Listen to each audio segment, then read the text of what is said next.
My name is Pamela Hood Koyenga, and I am a member of the Clearwater Chorus.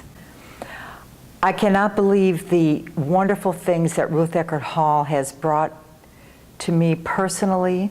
When I first called to find out when the rehearsals were and so forth so I could join up, I thought, I'm going to bring some really good things to the community and to Ruth Eckerd Hall and to the Clearwater Chorus, and then to find out that I got so much more, far more in return. I had a daughter who became ill in 2003, and subsequently she had to go through chemo and surgeries, and she eventually lost her life in 2005. But during that time, I got so much from chorus members, and I thought they were giving me comfort and strength through everything that I had gone through.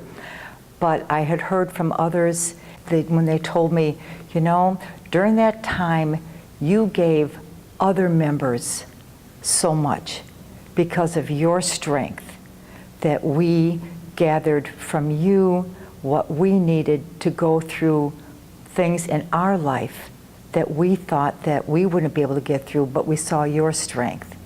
And then to keep making music, because my daughter was one of my biggest fans. And just to keep making music, I knew that that's what she would have wanted, for me to keep going and to give to others. It's not just about the music. It's about the friendships that you develop and the overall camaraderie, the overall true respect and feelings that you get back from other members of the chorus and the directors that we've had and the people who work with the chorus to make sure that the rehearsals run smoothly and all the concerts run smoothly. So it's brought me a full circle, and it just keeps on continuing.